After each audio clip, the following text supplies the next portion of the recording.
et bienvenue dans Face à la Lyonne, l'interview à la lyonnaise qui réveille et bouscule Lyon.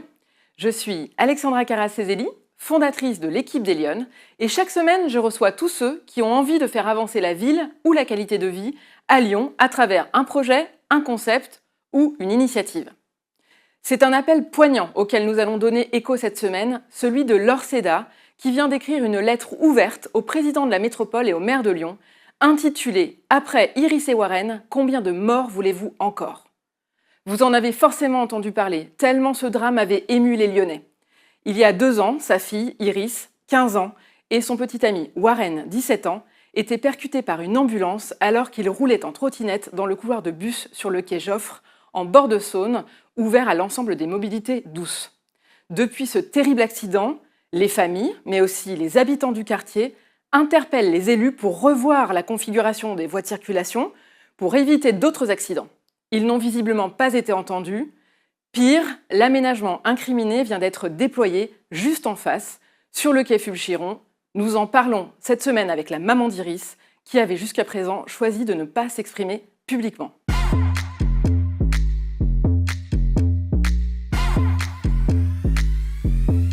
Bonjour Laure. Bonjour Alexandra. Alors, merci de venir vous exprimer cette semaine dans Face à la Lyonne. On commence toujours cette émission par ce qu'on appelle le pitch rugissant. J'ai envie de vous poser la question, pourquoi vous avez choisi de prendre la parole aujourd'hui, 2 ans après le drame terrible qui a frappé votre famille? En fait, je prends la parole parce que j'y suis obligée. Je suis obligée d'agir, de sortir du silence, du silence qu'on avait choisi, parce que je pense qu'aujourd'hui, il y a danger.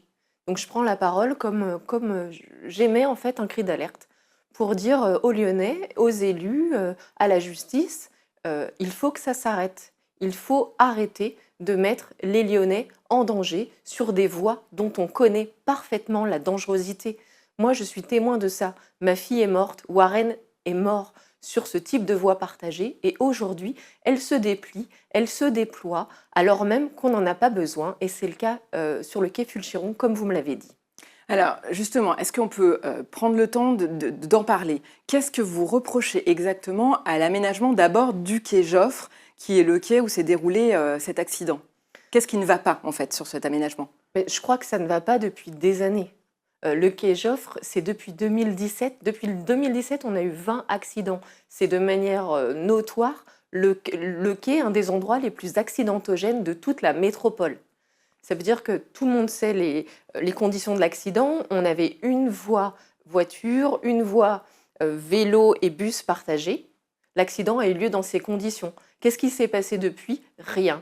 Ou même, j'ai envie de vous dire, pire. Parce que cet aménagement qui était déjà parfaitement accidentogène l'est devenu encore plus parce qu'il a été choisi de garder la voie pour les voitures en la rétrécissant et en augmentant la largeur de la voie destinée aux modes doux et aux bus. Et vous savez ce qui se passe? Eh bien, ce qui se passe, c'est que c'est devenu une véritable autoroute et que les bus y roulent plus vite, les véhicules y roulent encore plus vite. Donc, à un vrai problème où des enfants sont morts, où on a déjà eu 17 accidents, on trouve une solution qui renforce encore la dangerosité et je dis stop. Vous, ce que vous soulignez, c'est qu'en fait, sur cette voie, finalement, il y a des véhicules ou des mobilités totalement différentes qui cohabitent. Donc, les bus qui roulent à plus grande vitesse, puisque c'est une voie réservée pour eux.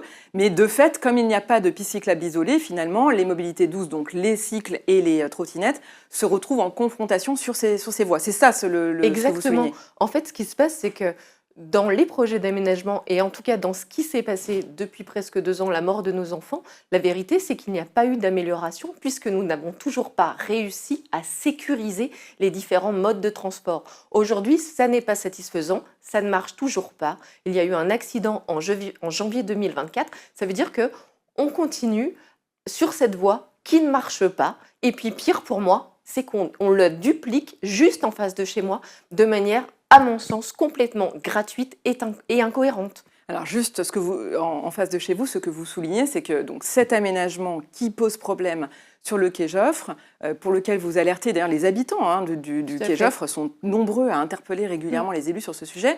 Là, en fait, l'aménagement vient d'être déployé en quelque sorte côté quai Fulchiron, en face de Oui. l'accident, c'est ça? Oui, ce qu'il faut peut-être rajouter pour que ce soit parfaitement clair, c'est que quai Fulchiron, nous avons depuis des années une piste cyclable sécurisée Oui. à double sens qui fonctionne parfaitement. Et fin avril, on découvre que finalement les 2 voies voitures du quai Fulchiron ont été réduites à une voie voiture et une voie à destination des bus et des vélos. Donc on invite les vélos à partager une voie qui par nature est dangereuse. Et moi je peux en témoigner. C'est pour ça qu'aujourd'hui je témoigne. Alors même qu'il existe juste à côté une piste cyclable parfaitement sécurisée. Pour moi, c'est très inquiétant. Oui, c'est l'incompréhension du déploiement de ce type d'aménagement. Et c'est la colère aussi. C'est surtout la colère. Si aujourd'hui je réagis, c'est parce que je suis en colère, je ne comprends pas. Et franchement, je demande des explications. Ça veut dire quoi? Ça veut dire qu'on n'a rien appris depuis le dernier accident et que pire, on met délibérément en danger les Lyonnais sur des voies dont on sait qu'elles sont accidentogènes. Pour moi, c'est absolument impardonnable lorsque cela n'est pas utile. Alors précisément, c'est la raison pour laquelle vous avez écrit une lettre ouverte au président de la métropole et au maire de Lyon pour les interpeller très directement sur ces aménagements accidentogènes. Aujourd'hui, vous attendez quoi des élus?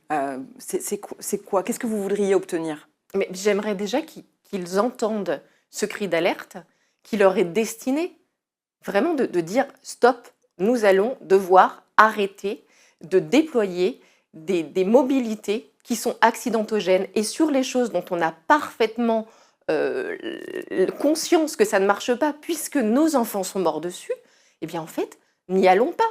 Pas quand ça n'est pas nécessaire en tout cas. Et puis je pense qu'aussi, cette lettre ouverte, elle est destinée aux Lyonnais de dire mais il faut que ça s'arrête en fait. Il faut que ça s'arrête. Il va falloir d'autres enfants, il va falloir d'autres personnes qui meurent pour que peut-être nos élus entendent que non, on ne met pas délibérément en danger des gens sur des voies dont on sait parfaitement la dangerosité. C'est pour ça aujourd'hui que j'ai dû prendre la parole.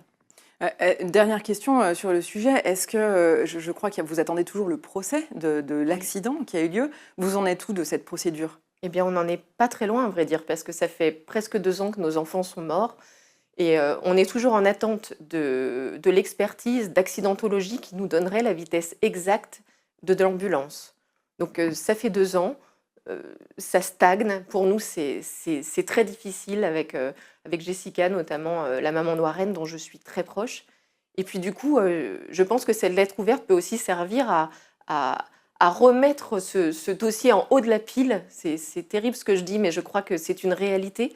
Et puis aussi de dire, oui, il est urgent de traiter ce dossier, de le faire avancer, parce qu'il faut mettre en responsabilité les responsables, il faut mettre en responsabilité l'ambulancier, il faut mettre en responsabilité la compagnie d'assurance, la compagnie d'ambulance, pardon, et il faut bien sûr mettre en responsabilité les élus, d'autant qu'ils sont en train de reproduire des conditions de dangerosité similaires.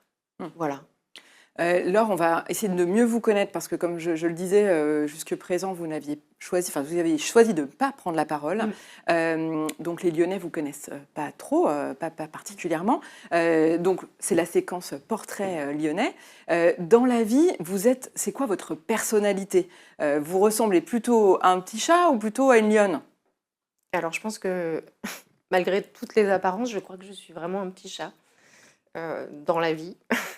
Mais là, en fait, je crois que je suis obligée de sortir mes griffes de lionne si je veux reprendre Bien sûr. le parallèle. Donc, un chat qui a des griffes qui savent sortir quand il le faut. Et là en fait, j'y suis obligée. Oui, vous êtes contrainte à le faire. C'est quoi votre parcours de fenote, votre rapport avec Lyon? 26 ans que je suis lyonnaise, 26 ans déjà. Je suis arrivée juste après pour finir mes études, donc j'y ai construit ma vie professionnelle, ma vie familiale. C'est un attachement de cœur à cette ville. Malgré mes attaches bourguignonnes, je me sens véritablement lyonnaise et véritablement impliquée dans la vie de cette ville. Je travaillais beaucoup dans la culture aussi, donc vraiment c'est un endroit que j'ai fait mien. Et je crois que c'est aussi pour ça que je prends la parole aujourd'hui. Pour les Lyonnais, moi pour ma fille, je ne peux plus rien faire. Pour Warren, je ne peux plus rien faire. Mais par contre, ce serait insupportable pour moi de ne pas me prévenir quand il y a alerte, quand il y a danger. Et finalement, ce que je le fais pas pour moi, je le fais pour les Lyonnais, les grands Lyonnais, pour une prise de conscience collective, pour dire stop. Alors, quelle Lyonnaise êtes-vous justement? Quel est votre rapport avec cette ville de Lyon? Qu'est-ce que vous aimez à Lyon? Mais je crois que cette ville, je la pratique beaucoup à pied. J'ai fait beaucoup avec mes enfants. C'est vraiment un lieu que j'aime. Mon mari est commerçant. J'ai une forte implication dans mon quartier, qui est le quartier Saint-Georges, parce que je suis présidente d'une association qui s'appelle Quartier Saint-Georges et qui veut justement mettre en avant le côté village, le côté bien vivre ensemble, une espèce d'intelligence collective qu'on peut avoir quand on s'entend et quand on s'écoute. Alors, Laure, vous connaissez l'émission, il y a une rubrique qu'on appelle la rubrique Mâchon ou Praline. Oui. Je vais vous demander de choisir votre catégorie. Praline, c'est quelque chose qui fait incontournable à Lyon et qu'il faut faire. Et le Mâchon, c'est quelque chose qui pique en ce moment et qui vous énerve. Vous choisissez quelle rubrique? Alexandra, je vais choisir Mâchon. De toute manière, je pense que là, je vais continuer sur ma lignée. Je vais devoir interpeller Monsieur Fabien Bagnon, qui m'a beaucoup énervée, mis très en colère et m'a scandalisée tout à la fois. Alors, Fabien Bagnon, c'est le vice-président de la métropole aux mobilités. Oui, je rappelle aux Lyonnais que c'est lui qui est responsable de toute la politique de voirie. Il y a quelques jours, je l'ai entendu sur une émission... Sur Lyon Mag, tout à fait. Oui, tout à fait. Sur une émission, le journaliste, on parlait de la rue Grenette et le journaliste lui demande « Mais du coup, la rue Grenette va passer en mode bus et vélo est-ce que c'est une bonne idée? Est-ce que ce n'est pas un peu dangereux? » Et Monsieur Bagnon répond « Non, il n'y a pas de danger. Nous n'avons pas d'accidentalité importante ni notable sur les voies de bus. » Votre journaliste, je pense, assez choqué, lui aussi. Vous imaginez, moi, ma sidération, lui dit « Mais l'accident d'Iris et Warren, il y a 2 ans, c'était bien sur ce type de voie. Ils étaient en trottinette, mais c'était bien sur ce type de voie. » Et moi, je veux juste dire que je suis très inquiète. Déjà, je suis très en colère en tant que maman. Vraiment très, très en colère. Parce que si eux, ils ont oublié la mort d'Iris et Warren, nous, on n'oublie pas. Et je suis sûre que les Lyonnais n'ont pas oublié non plus. Parce que cet accident, il a ému tout Lyon, il a ému la France entière. Et quand j'ai un des responsables, un des élus qui est en responsabilité de toute la voirie, qui, parce que ça l'arrange peut-être, ou parce que ça l'aurait dérangé d'évoquer l'accident de nos enfants qui a effectuellement eu lieu sur une voie bus-vélo, qui omet la chose, je trouve que c'est scandaleux, c'est inacceptable, c'est très, très, très inquiétant. Et j'ai envie de dire aux Lyonnais et aux grands Lyonnais, vous êtes en danger parce qu'on a des élus qui n'ont pas de mémoire et qui n'ont pas de cœur non plus. Alors, du coup, je veux vous demander quel est votre coup de griffe de la semaine. C'est vrai que ça fait peut-être beaucoup de sujets, mais on est dans le thème. C'est quoi, d'après vous, qu'il faut changer à Lyon? Qu'est-ce qui doit être modifié? Vous avez commencé à en parler. Quel est votre coup de griffe? Qu'est-ce que vous avez envie d'ajouter ou de préciser? Je voudrais reparler de la mobilité, en fait. Je voudrais reparler de la mobilité parce que, franchement, on a aujourd'hui un réel problème à Lyon. Il faut de la cohérence, il faut de l'harmonie, il faut du bien vivre ensemble. Et moi, je pense qu'il n'y a pas un Lyonnais qui s'y retrouve. Je suis persuadée de 2 choses. La première chose, c'est qu'aujourd'hui, il n'y a plus personne qui circule en sécurité à Lyon de manière sereine, quel que soit son mode de mobilité, que ce soit les piétons, les vélos ou les voitures. Mais trouvez-moi quelqu'un qui se sent à l'aise et serein en circulation en mobilité aujourd'hui. Je pense qu'il y a très peu de gens. La deuxième chose, c'est que je pense qu'on est vraiment nombreux à ne pas comprendre la politique de mobilité qui est en train de se déployer dans nos villes et qui les transforme. Donc voilà, c'est ça qu'il faudrait changer. Je pense qu'il faut entendre. Hein. Il va falloir se mettre à entendre. Il y a urgence à entendre, effectivement. Oui. Donc, Laure, si je résume un petit peu ce qu'on s'est dit aujourd'hui, vous êtes vraiment, vous vous êtes senti obligé de prendre la parole compte tenu finalement des décisions qui ont été prises par les élus, c'est-à-dire de dupliquer des aménagements extrêmement accidentogènes qui ont coûté la vie à votre fille et à son petit ami à l'époque. Et finalement, 2 ans plus tard, on se rend compte que non seulement rien n'a changé, mais pire, on est en train de déployer ce même type d'aménagement, visiblement sans avoir tenu les enseignements, retiré les enseignements des accidents précédents et avec peut-être une espèce d'amnésie de certains élus, c'est ce que vous venez de souligner. Laure, qu'est-ce qu'on peut faire, qu'est-ce que les Lyonnais peuvent faire pour vous aider? Est-ce qu'il y a une démarche, est-ce qu'il y a quelque chose pour vous soutenir que l'on peut faire? Oui, bien sûr, on a du coup... il va y avoir une pétition qui va circuler en mémoire d'Iris et Warren pour dire stop à la dangerosité au sein de nos mobilités. Donc les Lyonnais, les Grands Lyonnais qui ont été vraiment nombreux à nous soutenir au moment du décès des enfants, on s'est sentis accompagnés. On rappelle qu'il y avait 1000 personnes à la cathédrale Saint-Jean. Enfin, ça nous a aidés, ça nous a portés. Donc s'il vous plaît, continuez avec nous pour Iris et Warren et disons ensemble stop. Et Laure, alors je vais vous demander à quel moment, on vous revoit à quelle occasion la prochaine fois? Ben, Alexandra, vous allez me revoir et les Lyonnais, les Grands Lyonnais me reverront, les élus aussi, à chaque fois qu'il faudra donner un coup de griffe pour défendre Lyon et les Lyonnais. Laure, merci beaucoup d'avoir choisi Face à la Lyonne pour vous exprimer cette semaine. Je sais combien cela vous coûte et cela est difficile pour vous de prendre la parole. Merci beaucoup de l'avoir fait dans notre émission. Merci d'avoir suivi cette émission. Moi, je vous donne rendez-vous la semaine prochaine pour un prochain Face à la Lyonne.